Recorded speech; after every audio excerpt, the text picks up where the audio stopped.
The thing with Joe, I think that it's tribalized. You know, he's created a sort of army of people that think they know comedy. Right. What is your voice? Who do you work for? You'd like to think you're working for yourself, but you're just a platform bitch. You're the internet's bitch. You're the platform's bitch. So in the sense... Factory of fucking bro comics. No, but there was a wash of it. Yeah, Joe. They moved to Austin. But What happens when one of comedy's most respected voices finally decides he's done playing nice? Not in vague tweets, not in side comments, but by directly calling out the most powerful figure in modern comedy, Joe Rogan, by name. And this time, it's not just personal, because what started as a decades-old rivalry between two very different comics has now turned into a full-blown battle over the soul of stand-up itself. Marc Maron isn't just throwing shade, he's firing off what he calls reasonable criticism, aimed straight at the heart of Rogan's empire, the podcasts, the comics, the culture. And according to Maron, it's not just about bad jokes or creative differences, it's about the way those jokes shape the conversation and what they normalize for millions of fans. For years, people painted Maron as the bitter outsider, the brooding, thoughtful comic who never quite hit Rogan's mainstream level. And maybe that was true once, but lately, the dynamic has shifted because now, Rogan isn't the underdog, he's the industry. He's got the biggest platform, the most reach, and a loyal army of fans who treat his opinions like gospel. And Maron, he's decided it's time to push back, hard. In his newest stand-up special, Panicked, and in a string of podcast appearances, Maron has gone all in, tearing apart the comedy culture Rogan helped create. He's naming names, challenging the tribe, and forcing the question that no one in the scene really wants to answer. When does comedy stop being edgy and start becoming dangerous? Because this isn't just about jokes anymore, it's about identity, influence, and how humor gets weaponized in ways that don't always feel like satire. This feud isn't some passing drama between two comedians, it's a culture war, and it's hitting the comedy world like a shockwave. Factory of fucking bro comics. No, but there was a wash of it. Yeah, Joe, they moved to Austin. But I think you got a bunch of like-minded people that'll sort of watch you worm your way through a personal story that goes nowhere. Whatever alternative comedy was, it didn't deliver the goods because it ain't around anymore. Before it exploded into public jabs and full-on specials, the tension between Marc Maron and Joe Rogan was already simmering for years. Their history goes all the way back to the 90s when both were still climbing through the gritty world of stand-up. But even then, Maron wasn't shy about how he felt. To him, Rogan represented a different kind of comic. Loud, confident, physical. A former martial artist with a jock's edge. And that never sat quite right with Maron, who came up in the scene as a self-proclaimed sensitive weirdo. In one brutally honest podcast from 2011, Maron even admitted it outright. He didn't trust guys who came into comedy from the world of sports or TV competitions. He felt like the space was being taken over by what he saw as outsiders, people who didn't understand the art form's emotional depth.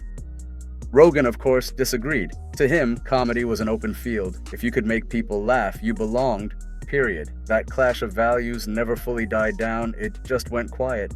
Until now, because what used to be a personal rivalry between two comics with different styles has turned into something much bigger, a battle over who gets to define comedy today. You know, Rogan and Hinchcliffe, they're using the same language to dismantle all progressive institutions. Whether you like it or not, or whether that's not what you signed up for, you know, you tied yourself to that horse. What started as a personal divide has grown into something much deeper. Over the past few years, Marc Maron has become one of the few comics openly criticizing what he sees as a troubling shift in comedy's direction, a shift that Joe Rogan helped lead. At the heart of it is a movement Maron describes as tribalized comedy. It's built around a group of performers, mostly based in Austin, who claim to push boundaries but often rely on shock, slurs, and ridicule directed at people already dealing with real-world pressure. Maron's not impressed. In fact, he's calling it out for what he believes it is: lazy, predictable, and punching down. He's especially critical of the way this style frames itself as rebellious or bold. According to Maron, it's not rebellion if you're just repeating the same tired lines, targeting groups that already face public scrutiny, and calling it truth-telling. His stance is clear. If your whole act depends on mocking people who are already struggling, you're not edgy. You're just out of ideas. And that's where Maron sees the biggest problem. In his view, the Austin scene isn't just a comedy hub, it's becoming a platform for normalization. Not of bold ideas, but of harmful ones, dressed up as just jokes. But Maron didn't just post a tweet or drop a few comments in an interview. He brought this message directly to the stage and delivered it with full force in his latest special. If Marc Maron had kept his critiques to casual interviews, maybe the storm would have passed, but instead he did something bold. He turned those thoughts into material and put them center stage in his latest special, Panicked. This wasn't subtle, throughout the set, Maron tears into the very style of comedy Rogan and his circle have become known for. Jokes that target the same groups again and again under the excuse of being unfiltered. He makes his case not through lectures, but through sharp satire. In one standout moment, Maron imagines a bizarre interview between a certain well-known podcaster and a historical villain, complete with absurd banter and over-the-top impressions. The point? To show just how far the obsession with anything-goes conversations can be pushed, and how ridiculous it becomes when shock takes priority over substance. That bit got laughs, but it also made people uncomfortable, and that's exactly what Maron was aiming for. He wasn't just mocking the joke styles, he was calling out the structure. The idea that shock value should carry more weight than originality or empathy. That humor only works if someone's losing in the process. In Panicked, Maron doesn't dance around it. He questions why certain comics keep circling the same topics, poking at the same people, long after those targets stopped being in power or stopped being able to respond. And this time, he didn't just imply who he was talking about, he said the names Rogan, Theo Von, Tony Hinchcliffe. To many fans, it felt like someone had finally cracked the silence, but to others it looked like a bitter attack from a comic who couldn't keep up. Maron wasn't done though, because the special was just the beginning. If anyone thought Maron's stand-up special was just a one-off vent, they were wrong, because right after Panicked dropped, he doubled down, hopping on a series of podcasts and letting it rip. One of the most eye-opening moments came on Bad Friends, where Maron sat down with Bobby Lee and Andrew Santino. What started off light quickly turned into a full-on roast of what Maron calls the Rogan comedy empire. He didn't pull punches. At one point, he described the scene as an army of enlightened meatheads, poking fun at the fitness-forward, hyper-masculine energy that defines a lot of Austin's podcast-first comics. But this wasn't just about image. Maron questioned the material itself, saying these comics rely on the same themes over and over. Jokes about the pandemic, trans people, immigrants, and anyone else easy to stereotype. He called it formulaic, overdone, and completely out of step with what comedy could be. And here's where it got interesting. Bobby Lee, who's worked with many of the comics Maron was referring to, didn't push back. In fact, he agreed. He talked about how the scene has lost a lot of its weirdos, the creative misfits who once pushed comedy in new directions. Now, he says, it's become predictable, safe, marketable. Maron didn't say anyone's name directly in that moment, but based on Bobby's impressions and the tone, it was clear who they were referencing. One comic in particular stood out in the subtext, Tony Hinchcliffe, a Rogan affiliate whose style is anything but subtle.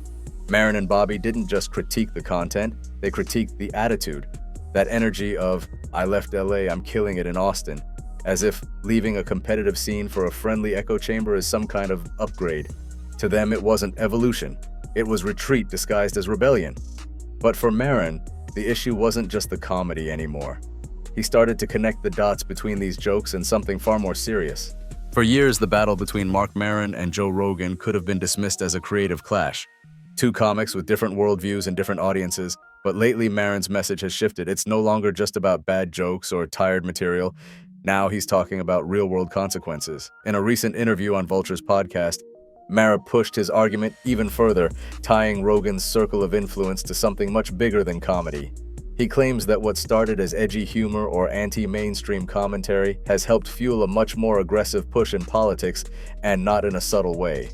According to Maron, the language many of these podcasters use, terms like anti-woke, free speech, or standing up to cancel culture, has slowly been adopted by political movements that are anything but harmless. He points out that while comedians may believe they're just expressing opinions, those same messages are being echoed in policies that limit access to healthcare, challenge basic rights, and push fear-based narratives. And for Maron, this isn't just a coincidence.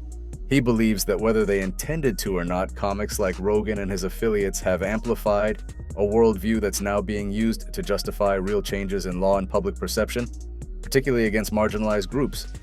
One moment that stood out, Maron referenced a major political figure's stance on reproductive health care. While some fans of Rogan's camp were shocked by the policy shift, Maron pointed out the irony. "This is what you championed," he said. "You just didn't think it would affect you." And that, he says, is the real problem. It's not about whether comics can joke about controversial topics. It's about understanding who's listening, what they're taking from it, and what they're doing with it. To Maron, the defense of "it's just comedy" no longer holds up. Because once your influence reaches millions, crosses into politics, and starts shaping public thought, you're not just telling jokes anymore. At its core, this feud isn't just personal. It's not even just political, it's existential. It's about two completely different visions of what comedy is, who it's for, and what purpose it serves. To Marc Maron, stand-up was always a place for the outsiders. The strange kids, the anxious minds, people who didn't fit anywhere else. It was vulnerable, introspective, weird. And that weirdness was the point. It made you think, made you uncomfortable, but also made you feel seen. But the version of comedy that's been rising over the last few years, especially the one coming out of Austin, feels like the opposite. Louder, tougher, more aggressive, less about self-reflection and more about domination. Maron sees it as a shift from misfits to alpha types, from people exposing their own flaws to people poking fun at others. And he's not alone. In that same Bad Friends podcast, Bobby Lee pointed out that the weirdos haven't disappeared. They're just getting drowned out by what he calls the sludge, a never-ending stream of repetitive, low-effort material that's built more for algorithmic attention than actual art. The comedians Maron defends, the ones doing something different, aren't getting the same spotlight anymore. And even when they are, their voices are buried beneath clips, outrage, and viral moments built on conflict. It's a quantity over quality world now. And for someone like Maron, who built his career on thoughtfulness and emotional honesty, that shift feels like a betrayal of what comedy once stood for. He doesn't hate the success these new comics have found, but he questions what they sacrificed to get it.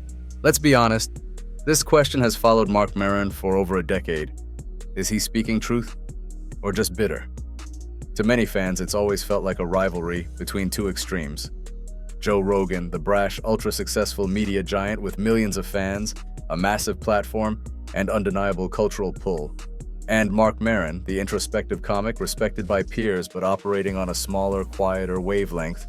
It's not hard to see how people assumed resentment was at play. Even Maron himself has admitted it. In a 2011 podcast episode, he openly told Rogan that he'd always felt uncomfortable with guys like him.